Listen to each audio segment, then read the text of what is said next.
Raymond, thank you so much, man. Thanks for having me on. Entrepreneur, motivational speaker, life coach, man. There's so many titles you have. You also have the title of being Steve Harvey's son-in-law. Yes. All right, but you are your own man. Absolutely. This book, amazing, game changer, life changer, man. Your story, 13 years old, put yourself in foster care. Let's talk about that. Well, you know, for me, growing up at 6 months old, my mom lost me to foster care, and she had to work through the state's system to get me back through first grade all the way to 7th grade. It would be on and off again. My mom was bipolar, schizophrenic, struggled with a drug addiction. And for me, there were so many times I was bouncing around that I had enough. You know, sometimes we just have enough, and I think everybody has a defining moment. For me, was in the 8th grade. I knew that my life was starting to go the route of hers, and I didn't want that. But I struggled with it because that's all I had. It was just me and my mom. So on one end, you have to tell someone you love that I need to go somewhere else. On the other end, it's really a no-win situation, but I had to do it. And fortunately for me, my high school coach took me in and gave me the nurturing I needed at the time. And I lived with 3 different families over a 4-year period in high school. So right there, age 13, you said that enough was enough. You had that defining moment. Where did that defining moment next take you? Because you said that you lived with your coach after that, but where did it take you mentally? You know, for me, mentally, I just needed to be in a clearer headspace and also allow my mom to get on her feet. One of those years, I did get a chance to spend some time with her in high school. For me, mentally, sports was everything for me. So basketball was my foundation. That was the thing that drove me.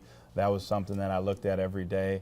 And then surrounding that, just making the right decisions and staying focused. And for me, mentally, it took me to another level. Okay, so Playing the Game Without a Coach, this fantastic book right here.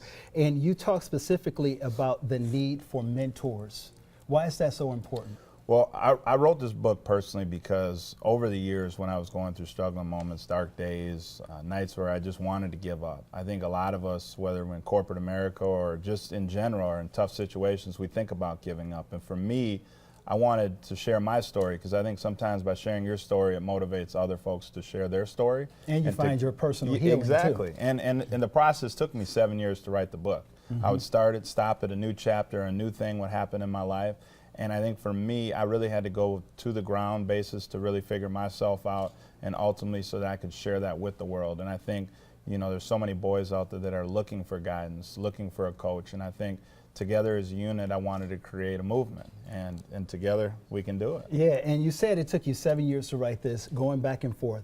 Let me ask you, mental recall, going back to some of those dark places, how were you able to deal with a young man as an older guy now? Well, you know, being a father, my son's going to be born June 6th, or excuse me, my son's going to be celebrating his birthday June 16th, 4 years to the day I met my wife. And being a father is the hardest thing in the world.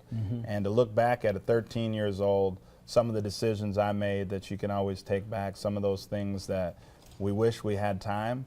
I think the biggest point that I want to give to others is, you know, following your dreams, you know, visualize your dreams. I had a vision board that I looked at every day. And if you can focus on that and chase your destiny and not allow your history to control that, I think you can get somewhere in life. That was good, man, because we have to understand that your past should never be the distractor to your future. Absolutely. And that's what a lot of us tend to do. Yeah. So you have mentoring programs for a lot of young men. You have something coming up. Let's talk about that really briefly. really excited about it. June 16th, together it's a family thing. The Steve and Marjorie Harvey Foundation, fostering excellence within not only just fatherless boys, but also young women. It's our national camp, 250 fatherless boys. I was one of those, so I get so excited to see a new batch of boys every time. We'll be celebrating my son's birthday there, and it's just going to be a lot of fun pouring into kids' lives. Ben, let me ask you this really quick. What can we do as men, as fathers, to give back and be better?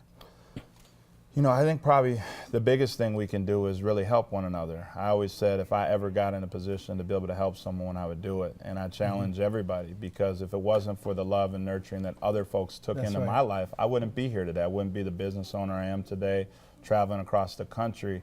And I think if we can push and motivate others to do that, there'll be other young men just like myself sitting here today. Man, Ben, we thank you so much. I really appreciate you. Hey, make sure you pick up this book, Playing the Game Without a Coach. Ben, it was a pleasure, brother. Appreciate it. Go to IamBenRaymond.com. Grab a copy today.